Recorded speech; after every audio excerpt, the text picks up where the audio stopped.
আসসালামু আলাইকুম ওয়া রাহমাতুল্লাহ। প্রিয় দর্শক, আপনি যদি কুরবানি দিয়ে থাকেন তাহলে আজকের ভিডিওটি আপনার জন্য অত্যন্ত গুরুত্বপূর্ণ। কুরবানি ইসলামের অন্যতম একটি গুরুত্বপূর্ণ ইবাদত, যা আল্লাহর প্রতি বিশ্বাস ও আনুগত্যের প্রতীক হিসাবে পালন করা হয়।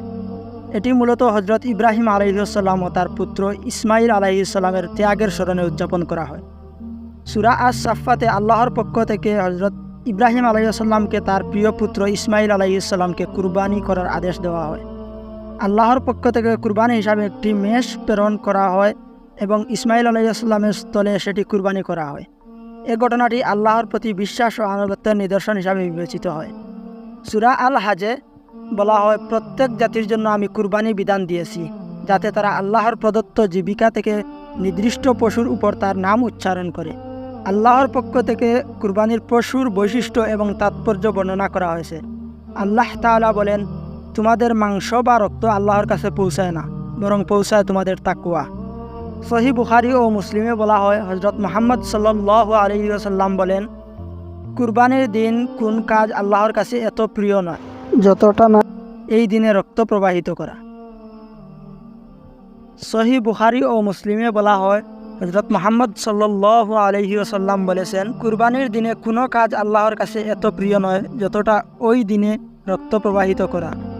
নবী সাল্লাল্লাহু আলাইহি ওয়াসাল্লাম তার উম্মতের জন্য কুরবানি করার গুরুত্ব সম্পর্কে উপদেশ দিয়েছেন এবং নিজে প্রতি বছর কুরবানি করতেন। নবী সাল্লাল্লাহু আলাইহি ওয়াসাল্লাম, যার কাছে কুরবানির সামর্থ্য আছে কিন্তু সে কুরবানি করে না, সে যেন আমাদের ঈদগাহে না আসে, এ কথা বলে গিয়েছিলেন। হজরত ইব্রাহিম আলাইহিসসালাম ও হজরত ইসমাইল আলাইহিসসালামের কুরবানির ঘটনা উল্লেখ করে মুসলমানদের কুরবানি করার জন্য উৎসাহিত করেছে। কুরবানির পশু হতে হবে নির্দিষ্ট বয়সের, বকরি ক্ষেত্রে 1 বছর, গরু ও উটের ক্ষেত্রে 2 বছর বা তার বেশি। পশু হতে হবে স্বাস্থ্যবান, যে কোনো শারীরিক ত্রুটিমুক্ত হতে হবে। জবাই করার সময় বিসমিল্লাহি আল্লাহু আকবার বলে জবাই করা এবং পশুর রক্ত সম্পূর্ণভাবে বের হয়েছে কিনা সেটাকে নিশ্চিত করতে হবে। কুরবানির পশুর মাংস 3 ভাগে ভাগ করতে হবে। 1 ভাগ নিজের জন্য, 1 ভাগ আত্মীয় স্বজনের জন্য এবং 1 ভাগ আপনাদের এলাকার যে গরিব গুরবা আছে সবার জন্য। কুরবানি ইসলামের একটি মৌলিক ইবাদত, যা মুসলমানদের প্রতি আল্লাহর আনুগত্য, ত্যাগ ও কৃতজ্ঞতার নিদর্শন হিসাবে পালন করা হয়। কুরআন ও হাদিসে কুরবানি গুরুত্ব ও বিধিবিধান সুস্পষ্টভাবে বর্ণিত হয়েছে, যা মুসলমানদের জন্য এক মহান আদর্শ হিসাবে বিবেচিত। মহানবী হযরত মুহাম্মদ সাল্লাল্লাহু আলাইহি ওয়াসাল্লামের কুরবানি সম্পর্কিত বেশ কিছু হাদিস রয়েছে, যা কুরবানির গুরুত্ব এবং তাৎপর্য নির্দেশ করে। আমরা এখন কিছু নবী করিম সাল্লাল্লাহু আলাইহি ওয়াসাল্লামের গুরুত্ব এবং উপদেশগুলো আমরা একটু জানার চেষ্টা করব। ইবনে উমর রাদিয়াল্লাহু তাআলা আনহু বলেন, রাসূল সাল্লাল্লাহু আলাইহি ওয়াসাল্লাম মদিনায় 10 বছর অবস্থান করেছিলেন এবং প্রতি বছর তিনি কুরবানি করেছেন। এই তথ্য আমরা পাই সহিহ বুখারীর হাদিস নাম্বার 5545 নম্বর হাদিস থেকে। আনাস রাদিয়াল্লাহু তাআলা আনহু বলেন, নবী করিম সাল্লাল্লাহু আলাইহি ওয়াসাল্লাম 2টি সাদা কালো মেষ কুরবানি করতেন এবং তাদের জবাই করার সময় বিসমিল্লাহি আল্লাহু আকবার বলে জবাই করতেন। এই তথ্যটিও পাই আমরা সহিহ বুখারীর হাদিস নাম্বার 5553 থেকে। জাবির রাদিয়াল্লাহু তাআলা আনহু বলেন, রাসূল সাল্লাল্লাহু আলাইহি ওয়াসাল্লাম বলেছেন, কুরবানির দিন আল্লাহর কাছে সবচেয়ে প্রিয় কাজ হলো রক্ত প্রবাহিত করা। সহিহ মুসলিমের হাদিস নাম্বার 1966 থেকে আমরা এই তথ্য পেয়েছি।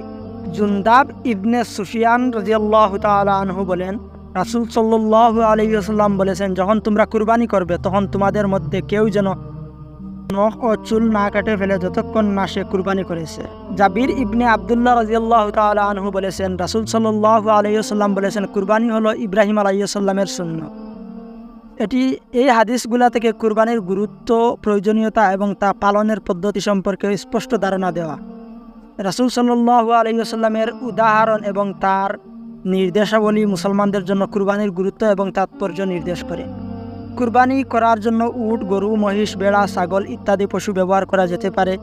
উট এবং গরুর ক্ষেত্রে এক পশুতে 7 জন পর্যন্ত শরিক হতে পারে, তবে ছাগল বা ভেড়ার ক্ষেত্রে এক পশুতে 1 জনই শরিক হতে পারবে।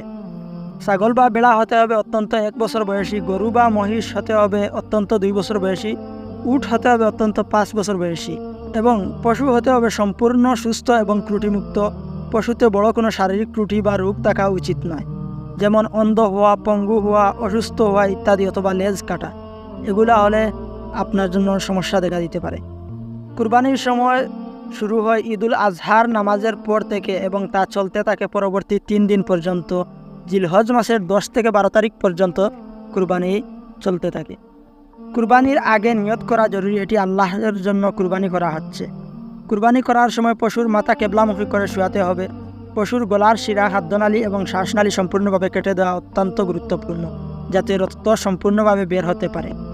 হজরত ইব্রাহিম আলাইহিসসালাম কুরবানি ইসলামের ইতিহাসে একটি মহৎ ত্যাগ এবং আনুগত্যের প্রতীক। ইব্রাহিম আলাইহিসসালাম আল্লাহর আদেশে নিজের প্রিয় পুত্র হজরত ইসমাইল আলাইহিসসালামকে কুরবানি করতে প্রস্তুত হন, যা আল্লাহর প্রতি চূড়ান্ত আনুগত্য ও ত্যাগের নিদর্শন।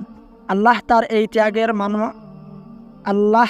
এই ত্যাগের মানসিকতাকে মেনে নিয়ে ইসমাইল আলাইহিসসালামকে স্থলে একটি মেষ প্রেরণ করেন এবং ইব্রাহিম আলাইহিসসালাম সেই মেষটি কুরবানি করেন। কুরবানি আল্লাহর প্রতি চূড়ান্ত অনুগত্য ও ভালোবাসার প্রতীক। এটি আমাদের স্মরণ করিয়ে দেয় যে আল্লাহ আদেশ মেনে চলা এবং আমাদের প্রথম কর্তব্য। কুরবানি আমাদের শেখায় কীভাবে আমাদের প্রিয় ও মূল্যবান জিনিস ত্যাগ করতে হয় আল্লাহর জন্য। কুরবানির মাংস গরিব ও অভাবীদের মধ্যে বণ্টন করতে হবে, যা সমাজের সহমর্মিতা ও সহানুভূতির পরিবেশ তৈরি করবে। ঈদুল আজহার সময় মুসল্লিরা একত্রিত হয়ে কুরবানি করে এবং আল্লাহর প্রশংসা করে, যা তাদের মধ্যে ঐক্য ও একত্বের বন্ধনের সদৃশ্য থাকে।